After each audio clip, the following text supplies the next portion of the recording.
28 Şubat denilince bana göre İslami hassasiyetlerin tümüne saldırı geliyor.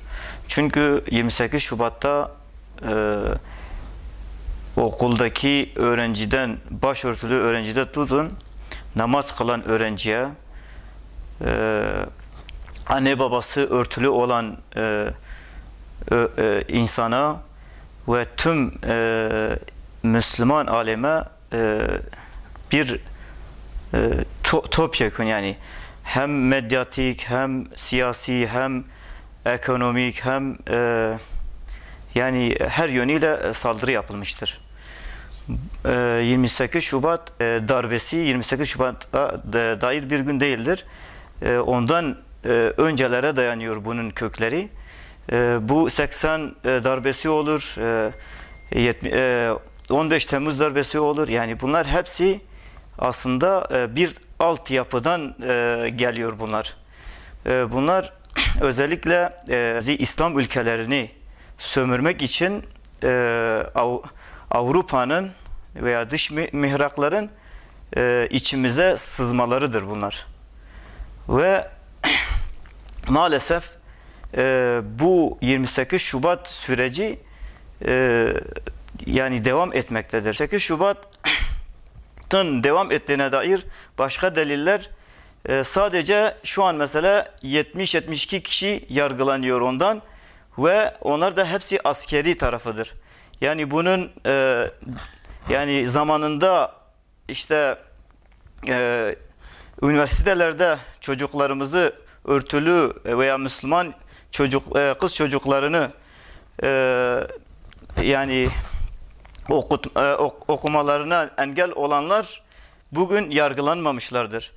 Onun dışında medyada yani bir namaz okullarda namaz kılıyorlar diye öğrencilere yaygaralar kopartıp namazdan soğutan insanlar şu an yargılanmamışlardır. Yani bunun sadece askeri ayağı yoktur 28 Şubat'ın. Hem medyatik hem efendime söyleyeyim yargı tarafı vardır. Yani birçok ekonomik yönü vardır. Yani bunlar hepsi yargılanması lazımdı. Maalesef bunlar yargılanmamıştır. Yani şu an bir kişi memur olmak istediği zaman özellikle güvenlik soruşturmasına tabi tutuluyor ve bu güvenlik soruşturması özellikle 28 Şubat'ın hazırladığı fişlemelere tabi tutuluyor. Yani veya da FETÖ'nün yargıladıkları yani fişlemelere göre yargılıyorlar ve ona göre bir güvenlik soruşturması çıkarıyorlar ortaya. Bu da insanlarımızın mağdur olmasına neden oluyor. Özellikle yani bu konuda devletin kendisini yenilemesi gerektiğine inanıyorum. Aksi takdirde büyük cürümler işlenmeye devam edilecek ve 28 Şubat izleri kaldırılmış olamayacaktır yani. Dindar öğrenciler üniversitelere koyulmadılar. Namaz kılan insanlar neredeyse terörist olarak gösterildi. Yani kız öğrencileri özellikle başörtülerini atmaları için özel odalara koydular ve psikolojik işkenceler verdiler. Yani bunlar hepsi yani gerçekten zulüm namına kayda değer şeylerdir. Ve özellikle mesela zamanında tutuklanan insanlara işkenceler yapılıyordu. Yani bizzat kendimiz bu işkenceleri görmüşüz yani.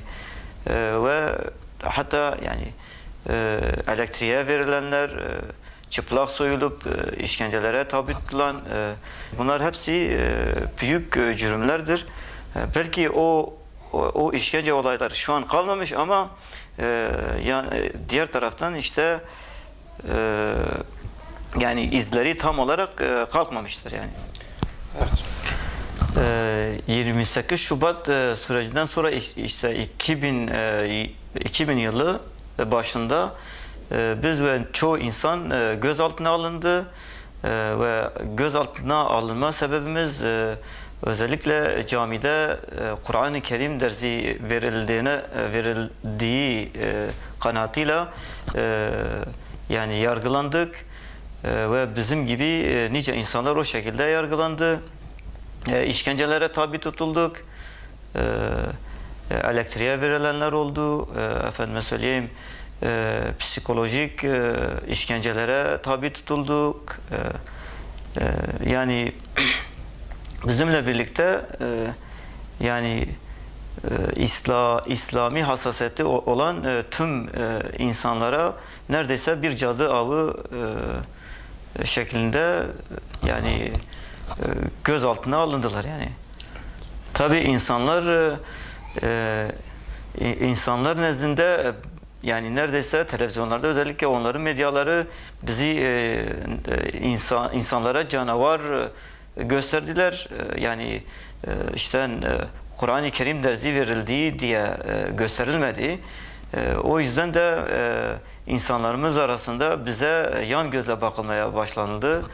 Yani tabii zaman bunun öyle olmadığını gösterdi, ancak çamuru at izi kalır şeklinde bizim de üzerimizde nice çamurlar bırakıldı yani. Bu konuda biz büyük mağduriyetler yaşadık ve bizden daha çok hatta mağduriyetler yaşayanlar oldu yani. Özellikle biz yani ben kendim okulu devam ettirmediğim için işte kendi baba meslekiyle devam ettiğim için belki fazla maddi olarak bir sıkıntı çekmedim, ama işte memurluk okumak isteyen nice arkadaşımız, özellikle İmam Hatip mezunları arkadaşlarımız büyük mağduriyetler yaşadılar yani. O konuda yani şu ana kadar tam olarak mağduriyetleri yani verilmemiş yani. Yani şahsen benim mağduriyetim yargılama sürecinde bana sen camide ders veriyorsun dediler ve benim gibi daha yüzlerce insan var yani, hatta şu an içeride olan insanlar var sırf Kur'an-ı Kerim dersi verdikleri için. Bunun dışında işte başörtülerinden dolayı yani okullarından olanlar, doktor olması gerekenler doktor olmadılar. Onun dışında yani gerçekten büyük zulümler, İslami şahsiyetler büyük zulümler gördüler ve şu an özellikle yani İslami kesim suçsuz yere cezaevlerindedir. Hatta İslami kesim dışında da cezaevlerinde olan suçsuz insanlar var olduğuna inanıyorum. Çünkü yani şu an 70-72 28 Şubat faili, askeri faili tutuksuz yargılanırken cezaevlerinde nice tutuklu, onların yargıladıkları insanlar şu an cezaevlerinde. Yani 28 Şubat yargısının yargıladıkları insanlar şu an cezaevlerindedir. İşte bu insanların mağduriyetlerin ne zaman giderilirse o zaman ben inanırım ki 28 Şubat izleri tamamıyla silinmiştir diyebilirim yani. Yalnız şu an bu gerçekleşmemiştir. Diyorlar ki suçsuz olmamızla beraber bizi tekrar yargılayın. Eğer suçumuz varsa biz çekmeye hazırız diyorlar. Yani gerçekten samimi olmalarını istiyoruz şu anki hükümetin. Bu konuda bu insanların sözlerine ses ve yani kulak vermelerini istiyoruz yani. 28 Şubat mağduriyetlerin giderilmesi için özellikle memur olması gerekip de memur olmayan insanların tekrar memur yapılması ya da memuriyetlerine son verilmiş insanlarımızın tekrar görevlerine döndürülmesi ve cezaevlerinde suçsuz yere olan insanların tekrar yargılanması gerektiğine inanıyorum ve bu şekilde en azından mağduriyetlerin daha aza indirgemiş olacağına inanıyorum.